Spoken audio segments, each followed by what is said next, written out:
Iwan Ahwat yang dirahmati Allah Subhanahu wa taala. Tiba kita di sesi dialog spesial topik berita edisi hari Jumat. Kita sudah terhubung dengan narasumber kita Ustadz Abdullah Hehamahua di ujung telepon.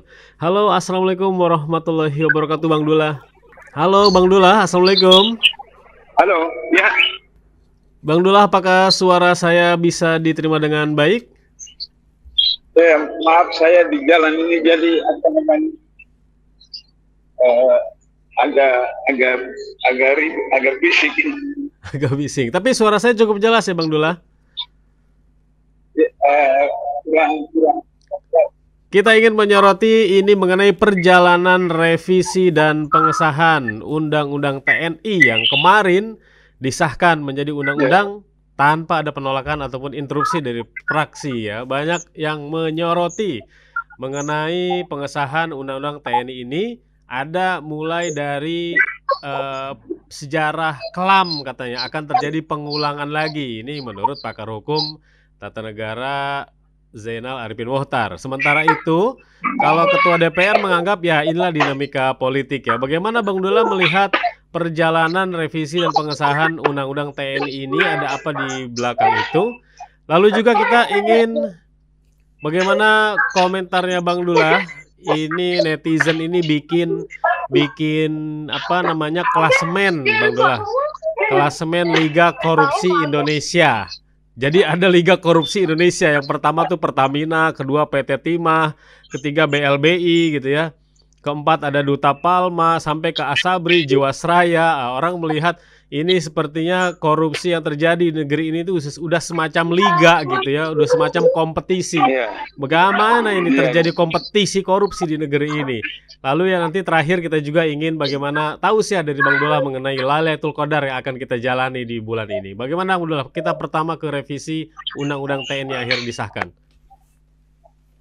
ya. Jadi para pendengar hasil yang insya Allah dirahmati Allah Taala pada Jumat berkah pagi ini, hari ke 10 terakhir Ramadan.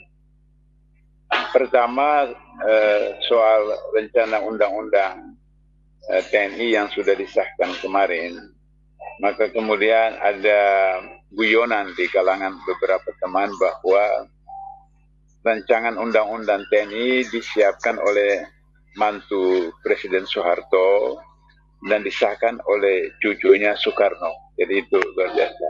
Jadi mantu Presiden Soeharto itu Prabowo, meskipun dipecat dari tentara seperti itu, tapi karena beliau sekarang itu presiden dan undang-undang berdasarkan Undang-Undang 45 diajukan atau disiapkan oleh presiden dan DPR. Jadi undang-undang TNI itu disiapkan oleh mantunya Presiden Soeharto dan disahkan oleh cucunya Presiden Soekarno. Sebab ketua DPR itu adalah cucunya Soekarno seperti itu. Nah, ini guyonan di kalangan beberapa kelompok yang ngeledek soal undang-undang itu. Itu poin pertama. Yeah. Poin kedua adalah bahwa dengan Prabowo terpilih, maka kalangan militer itu merasa bahwa ini peluang untuk mereka kembali berkiprah seperti zaman Orde Baru.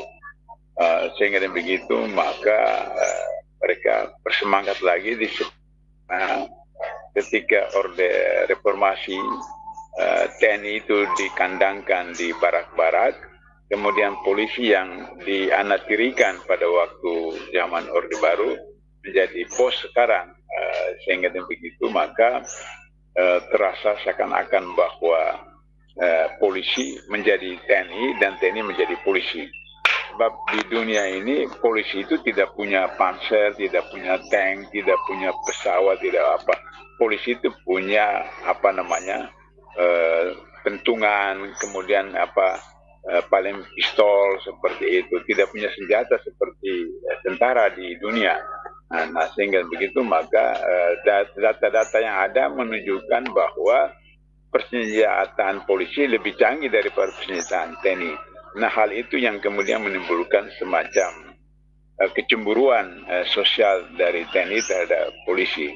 Apalagi polisi itu dibawa langsung oleh presiden, sedangkan TNI tidak dibawa langsung oleh presiden, tapi dibawa Kementerian Pertahanan seperti itu.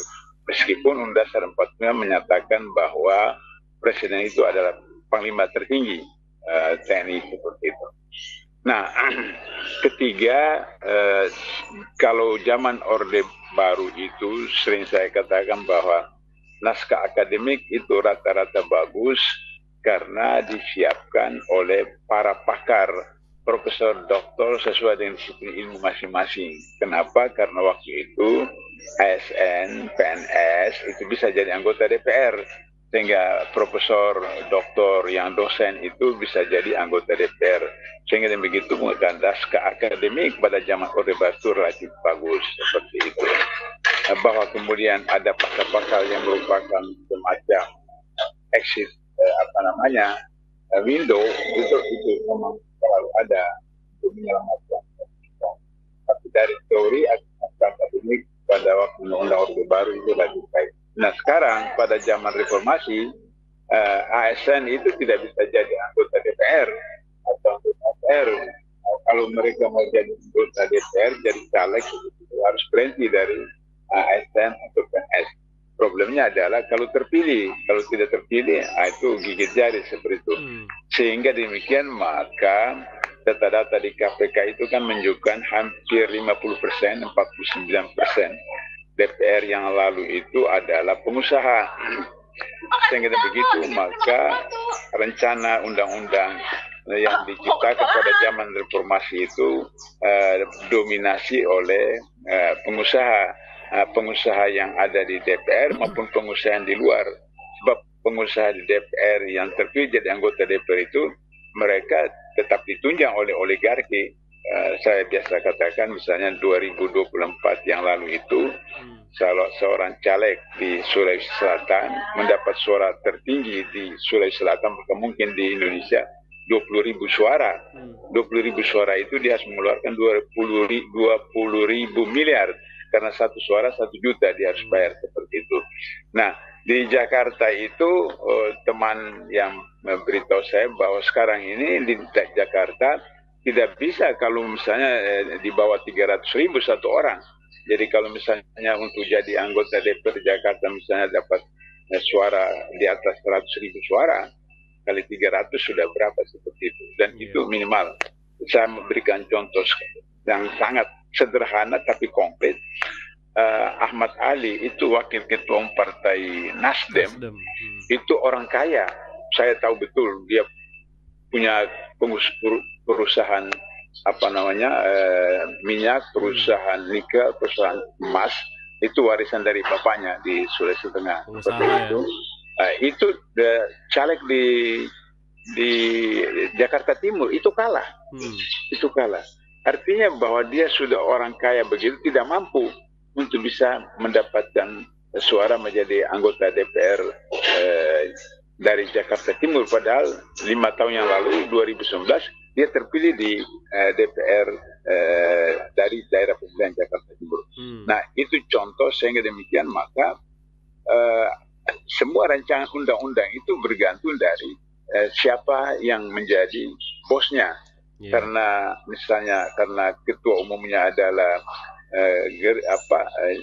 Prabowo, dan Prabowo itu ketua umum Gerindra juga adalah ketua umum Indonesia, yaitu Presiden Indonesia, maka bergantung kepada dia. Jika tidak, maka kemudian sekian banyak orang-orang partai yang ada di kabinet sekarang, minimal ada 17 orang yang merupakan orang Jokowi, itu bisa jadi problem. Sehingga dengan begitu maka kita sudah pernah ingat beberapa tahun lalu ketua fraksi komisi 3 atau komisi berapa saya lupa, Bambang Pacul itu dari PDIP itu mengatakan ya kita ngomong di sini tapi bergantung sama ketua umum.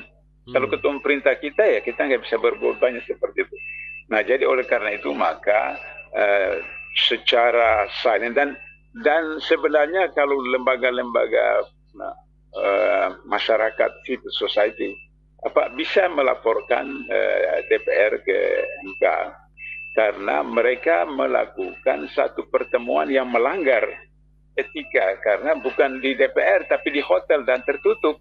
Itu melanggar kode etik seperti itu. Ini lembaga DPR, lembaga wakil rakyat, membicarakan tentang rakyat, tapi kemudian dirahasiakan, disembunyikan, dan kemudian dilakukan di hotel. Dan itu bertentangan dengan perintah Presiden Prabowo sendiri yang mengatakan efisiensi, di mana tidak boleh menggunakan lagi hotel-hotel dan seterusnya. Tapi kok malah DPR yang melakukan rapat di hotel seperti itu. Ini suatu tindakan yang asusila, amoral, aetik, dan seterusnya seperti itu.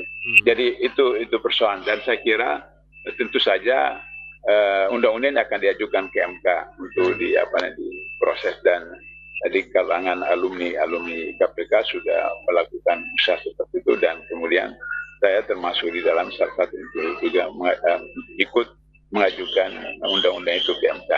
Itu persoalan undang-undang TNI. Yang kedua soal Liga Korupsi. Liga Korupsi. Memang Liga Korupsi ini merupakan salah satu persoalan yang menarik di Indonesia, karena barusan saya baca satu flyer dari salah seorang teman di grup alumni KPK mengirimkan tentang kesebelasan bola kaki Indonesia yang kemarin di Australia. Itu yang kalah 5-1. Tapi yang menarik itu bukan 5-1 atau berapa satu, tapi disampaikan itu nama-nama 11 orang itu nggak ada nama orang Indonesia. 11 nama itu nama aneh-aneh semua. Sehingga kemudian kata teman itu dari 280 juta orang Indonesia itu tidak bisa didapatkan 11 orang Indonesia yang bisa jadi pemain bola. Jadi hampir seluruhnya itu hampir orang asing. Ada satu pakai marga Pelupesi. Kalau Pelupesi itu orang Ambon. Tapi dia rupanya warga negara Belanda yang baru bulan lalu naturalisasi menjadi warga negara. Jadi berarti orang Ambon yang RMS dulu yang memisahkan diri dari Indonesia terus kabur ke Belanda, terus kemudian akhirnya cucunya atau cicitnya, itu yang sekarang kemudian menjadi pemain bola di Belanda, kemudian masuk jadi pemain bola Indonesia. Jadi itu ilustrasi tentang Liga Korupsi di Indonesia. Kenapa? Karena hampir semua instansi, institusi mulai waktu sebelum Jokowi masih bisa diharapkan KPK. Tapi setelah KPK juga dikuasai oleh Jokowi dan diteruskan sampai sekarang, maka semua aparat penegak hukum, apakah polisi, apakah jaksa, apakah KPK, apakah hakim, itu semua tersandra dan semua terlibat dalam kasus korupsi. Sehingga begitu, maka kita bisa lihat terakhirnya itu kasus Pertamina yang hampir 200 triliun yang melibatkan Menteri BUMN Erick Thohir dan abahnya siapa Thohir itu kemudian datang ketemu dengan Jaksa Agung atau Kejaksaan Agung. Ini dari segi etika luar biasa naifnya. Sebenarnya Kejaksaan Agung itu harus bisa membedakan urusan negara dan urusan pribadi. Jadi kalau misalnya berkaitan dengan BUMN, bisa orang BUMN tapi bukan Erick Thohir, karena Erick Thohir itu pribadinya disebutkan terlibat dalam kasus korupsi Pertamina, sehingga Kejaksaan Agung tidak boleh menerima Erick Thohir. Menerima wakil dari BUMN boleh, tapi bukan Erick Thohir. Nah, setelah pertemuan pada malam-malam hari itu, Kejaksaan umumkan bahwa Erick Thohir dan abahnya tidak terlibat dalam kasus Pertamina. Ini kan mencolok sekali, naif sekali. Sehingga begitu juga masyarakat bisa kemudian mengajukan pihak Kejaksaan Agung ke MK sebagai melanggar kode etik, SOP, dan melanggar KUHAP seperti itu. Nah, sehingga begitu maka saya pada waktu beberapa pekan lalu di salah satu podcast saya katakan tentang kepolisian, sebaiknya dibubarkan saja kepolisian, karena yang terjadi sekarang itu bukan individu polisi tapi institusi polisi. Saya sudah pernah katakan bahwa kasus Jenderal Sambo Itu bukan individu, itu institusi. Karena dari Mabes Polri sampai ke Polsek, itu ada perwakilannya, ada berapa ratus orang itu. Dari Mabes Polri sampai ke bawah, seperti itu. Jadi berarti institusi. Atau juga saya biasa katakan bahwa perintah kemudian untuk membunuh 6 laskar FPI dan untuk menangkap HRS itu ada resmi. Dan itu apa namanya, komandan lapangannya itu adalah Jenderal Sambo, seperti itu. Sehingga demikian maka ini bukan individu polisi tapi institusi. Nah, saya selalu katakan bahwa kita belajar dari KPK Hong Kong. KPK Hong Kong kemudian itu ketika dibentuk dibubarkan polisi. Baru kemudian mereka pilih polisi yang baik-baik, baru kemudian terus dibentuk kembali institusi yang baru. Nah, saya sarankan Indonesia juga bisa meniru polisi Hong Kong itu. Jadi dibubarkan, kemudian dipilih yang baik-baik seperti itu. Kemudian tidak lagi dibawa presiden, tapi polisi harus dibawa Kementerian Dalam Negeri atau Kementerian Pertahanan, seperti itu. Kalau zaman dulu itu ya, dan hampir separuh negara di dunia itu polisinya dibawa Kementerian Dalam Negeri. Baru kemudian proses rekrutmen yang ada di kepolisian, di kejaksaan, di KPK, di MK dan seterusnya itu tidak lagi menggunakan uang.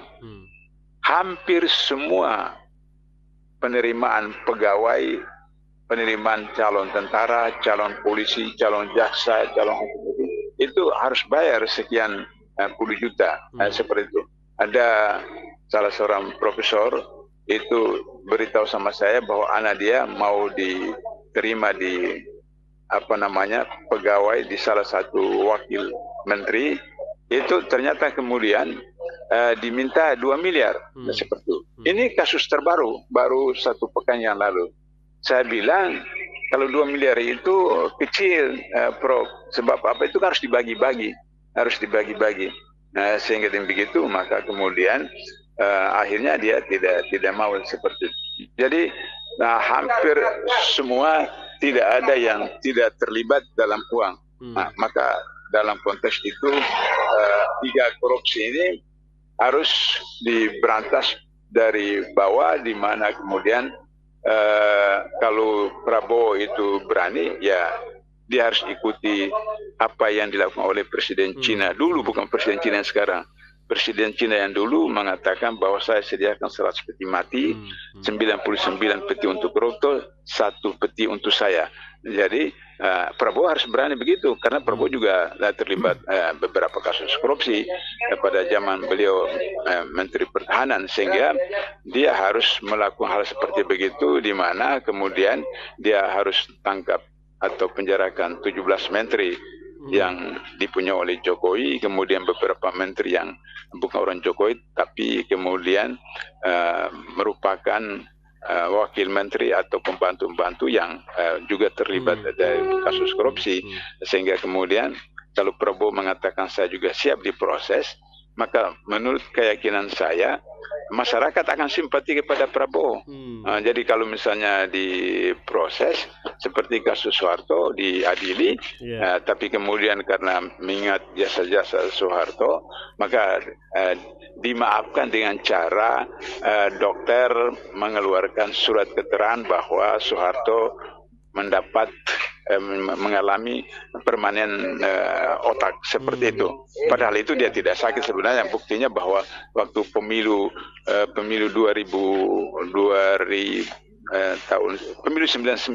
itu Soeharto saya lihat datang ke TPS. Bagaimana orang yang gangguan otak permanen bisa memilih di TPS seperti itu? Tapi itu adalah cara masyarakat dan pemerintah waktu itu menghargai jasa Soeharto, maka kemudian kasus dia di Kejaksaan Agung, di pengadilan itu dihentikan. Tapi kemudian diajukan kasus perdata oleh Kejaksaan Agung, sehingga kemudian keluarga Soeharto dikenakan denda sekian miliar waktu itu, khususnya Taman Mini Indonesia, seperti itu. Jadi belajar dari kasus Soeharto itu, maka Prabowo juga bisa begitu. Kalau Prabowo mengatakan saya sediakan 100 peti mati, 99 untuk koruptor dan 1 peti untuk saya yakin bahwa masyarakat juga akan memberikan penghormatan kepada Prabowo, dan saya kira presiden yang menggantikan Prabowo akan memberikan amnesti kepada Prabowo sehingga Prabowo bisa dibebaskan dan seperti itu. Jadi saya ingin ulangi bahwa untuk menyelesaikan persoalan legal korupsi itu adalah pendidikan nasional yang harus kita selesaikan karena pendidikan nasional kita luar biasa amburadul. Yang kedua ada reformasi birokrasi. Bagaimana perekrutan ASN itu betul-betul harus 0 rupiah. Nah, jangan lagi seperti yang sekarang itu. Yang ketiga apa tadi Mas Angga? Bang Dullah, kita sudah memasuki pekan akhir. Halo? Ya Bang Dullah, halo. Kita memasuki pekan akhir Ramadan ini Bang Dullah. Akhir Ramadan ini ingin menggapai Lailatul Qadar. Halo Bang Dullah, bagaimana bisa terdengar Bang Dullah? Halo Bang Dullah. Ya. Yang ketiga tadi apa? Ya, memasuki malam-malam terakhir di bulan Ramadan Bang Dullah. Nasihat apa untuk pendekatan diri kita. Namun saya ingin kaitkan Bang Dullah, dengan ketika ingin memasuki bulan akhir di Ramadan, kita dikejutkan dengan serangan Zionis Israel ke Gaza yang membabi buta. Saya ingin bagaimana ini kita menghadapi watak khianat dan watak jahat orang-orang Zionis ini sebagai pengingat kepada umat Islam di bulan Ramadan ini Bang Dullah. Ya, salah satu kesalahan umat Islam itu adalah bahwa percaya kepada Yahudi. Itu kesalahan besar. Di dalam Al-Quran itu sudah disebutkan ulan torada angkal Yahudi wal Nasara hatta tabi'a millatahum. Yahudi dan Nasrani itu tidak akan berhenti sampai kalian mengikuti agama mereka, milah mereka. Jadi itu kesalahan umat Islam di Timur Tengah, umat Islam di mana percaya sama Yahudi. Dan dalam Al-Quran itu disebutkan manusia yang paling jahat di dunia itu adalah Yahudi. Mereka mengatakan A tapi B buat B dan seterusnya. Jadi itu kesalahan besar. Jadi tidak boleh ada perdamaian dengan Yahudi. Itu harus to kill or to be killed, membunuh atau dibunuh. Jadi harus perang habis seperti itu. Dan selalu saya katakan bahwa andai kata orang Timur Tengah itu bersatu saja, tidak usah pakai senjata meriam dan seterusnya. Mereka meludah saja pada waktu yang sama. Israel itu sudah tenggelam. Penduduk Israel itu cuma 7,5 juta. Cuma 7,5 juta. Sedangkan negara-negara di Jazirah Arab itu 50 juta. Kalau ditambah dengan Mesir dan lain itu bisa lebih dari 100 juta. Tapi karena mereka tidak mengikuti Al-Quran dan Sunnah, maka kemudian terjadilah seperti itu. Nah, oleh karena itu, maka dalam konteks 10 hari Ramadan ini, saya di dalam masjid ini, tapi karena anak-anak sekolah itu lagi masuk untuk belajar sholat duha, jadi saya keluar ini sehingga kemudian ada berisik karena di jalan raya ini seperti di depan masjid. Jadi tadi malam saya sudah di masjid seperti itu. Nah, jadi persoalan itikaf ini kita tidak boleh seremonial. Seremonial artinya itikaf itu seremonial, misalnya sholat terus kemudian tidur atau apa. Tapi substansi dari itikaf itu adalah mentadaburi Al-Quran. Jadi sehingga begitu maka ketika saya bawa laptop ke masjid, istri saya ini mau pergi itikaf atau mau buat kerja di kerja di masjid. Di bawa laptop. Saya bilang tadaburi itu adalah mengkaji Quran.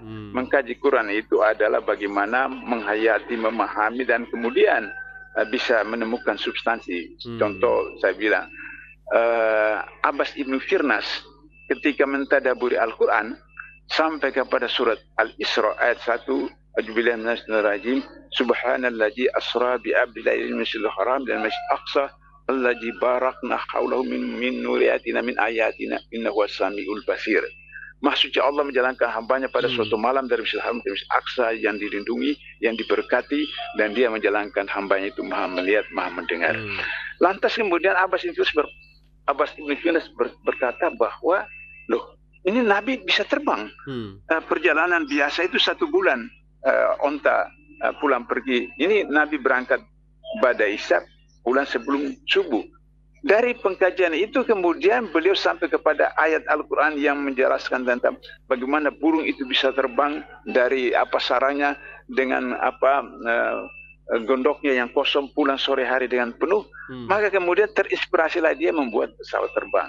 Jadi karena itu pesawat terbang itu berbentuknya seperti burung, kepalanya kecil, kemudian punya sayap, kemudian ekor di belakang. Itu inspirasi dari Abbas Ibn Firnas setelah membaca surat Isra Mi'raj itu dengan kemudian burung membuatlah seperti itu. Jadi itu fungsi tadabbur.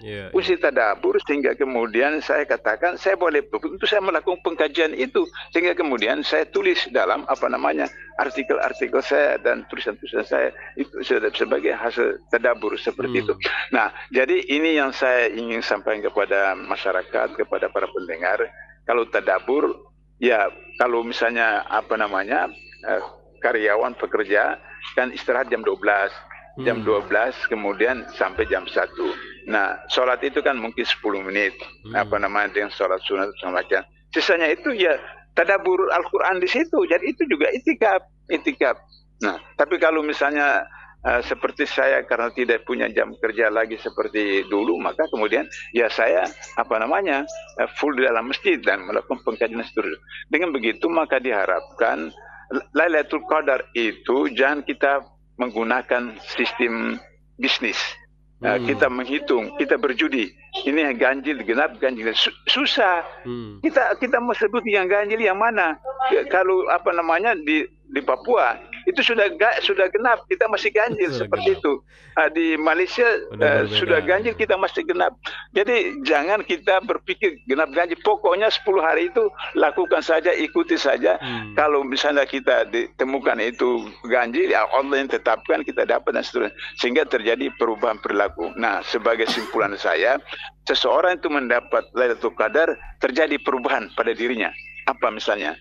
Tadinya dia sholat itu Senin Kamis, dia tidak lagi sholat Senin Kamis. Itu dia dapat Lailatul Qadar. Satu. Yang kedua, tadinya dia tidak sholat berjamaah, dia sholat berjamaah. Itu dia dapat Lailatul Qadar. Yang ketiga, masuk kantor itu biasa terlambat, pulang sebelum jam kantor, dia masuk kantor sebelum jam kantor mulai, pulang setelah sesudah jam kantor, itu dia dapat Lailatul Qadar.